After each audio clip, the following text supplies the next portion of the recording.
Hey guys, this is Carrie, and this is the answer key to homework number 4. So rewrite each of the following using powers and roots. So we just got to keep in mind what all of these things mean. So this is the one example where we've got everything. So in this one, and actually always, the negative sign means to flip what we're given. The number on top is the power, and the number on the bottom is the root.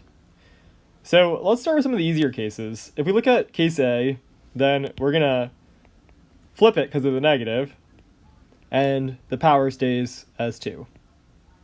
So the negative just means to flip, and once we flip it, that's why the negative disappears. Doing question C, here we just have the power and the root. So it's going to be x to the second power, third root, and it doesn't get flipped, so it just stays like that. And here it's a combination of everything, so I'll use purple because it's a combination of blue and red.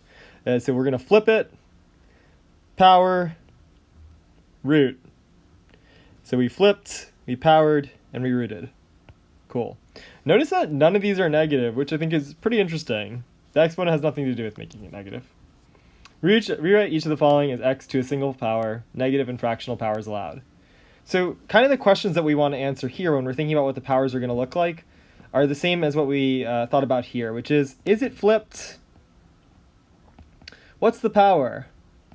What's the root? So here, yeah, it's flipped. So we know the power is going to be negative, and there is no root, there's just a power, so it stays as just a power of -8. Here, it's flipped, so we know it's going to be negative. We know there's going to be a power of 3. We know there's going to be a root of 5. Here, it's not flipped, we know the power is going to be positive. There is a power, there is a root, so we write it like that.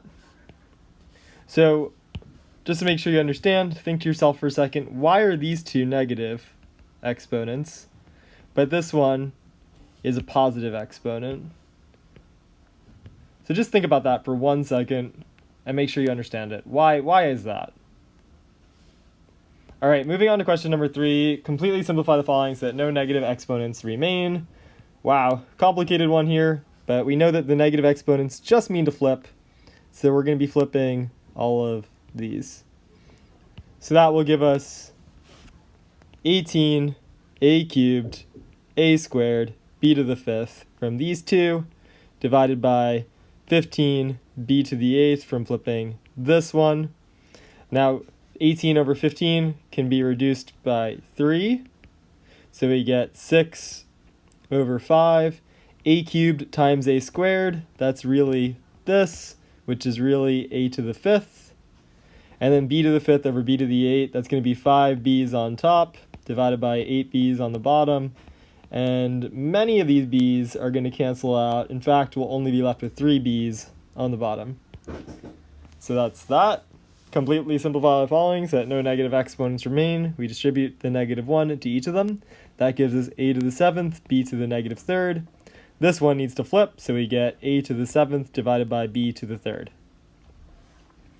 For what values of x is this function undefined? Undefined means that we are dividing by 0, so it's any number over 0. So that gives us an equation. It means that this equals 0. So to solve this equation, we use the classic sum and product factoring. We get x times x to give us x squared, and we want 5 and 2 to give us 10, and they both need to be negative because negative times negative is positive, and -5 minus 2 is -7. But that's not the final answer, right? The final answer is we've got to solve these. So we get x equals 5 and x equals 2, because those are the values that will make it equal to 0.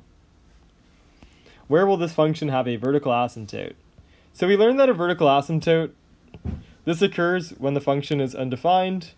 In calculus, you'll learn that this isn't quite the 100% definition of this situation, but for our sakes, when we have an undefined function, it will create a vertical asymptote. So what makes this undefined? Well, that's when the bottom equals 0, and so this equals 0 when x equals -3. So this is our vertical asymptote. And if you think about it graphically, a line crossing the x-axis at -3 would be a vertical line. And then the rest of this, we don't really know how to draw it, but we do know it would be a hyperbola. So also, just to clarify, an asymptote, right, that's a line we get close to forever without ever hitting, a line we approach forever without hitting. Which of the following always describes what happens as you trace along a graph from right to left with your finger?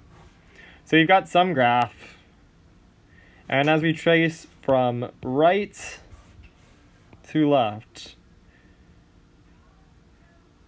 in the x direction, here x starts off as a big positive number like 10 or something, and as we go from right to left along this graph, x becomes a negative number, and then it becomes a larger and larger negative number. So it looks like x is approaching negative infinity. Now I wonder if that actually always happens. Whenever you see always, you should question it. So think about whether that actually always happens. Write the end behavior of the function shown below. So end behavior, a function has two ends, a left end and a right end. So here on our left end, here on our right end, let's try to describe what happens. So on the left end, as we go further and further to the left, it looks like the x-coordinate approaches negative infinity, and the y-coordinate will approach 3. And then on the right end, let me use a different color for the right end. On the right end, x becomes a very large number, and then we got, let me just clear out this. That's the water cooler making that sound, sorry. So then x approaches infinity, and I'll go back in. Just the water cooler sound is funky on the recording. And then y approaches 8,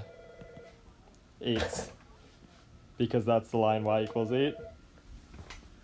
Write the equations of the horizontal and vertical asymptotes of the equation shown below. So this one's a kind of combining everything type question. So in terms of vertical asymptotes, we do have a break in the graph right here at -2. And it crosses the x-axis at -2, so this is x equals -2.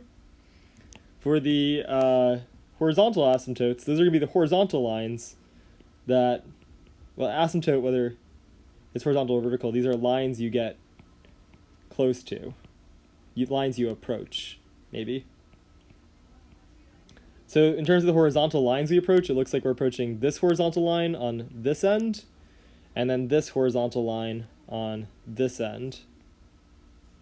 So here it looks like it's not x equals, right? This line, this red line right here, crosses the y-axis at 3, and this one here is y equals -3.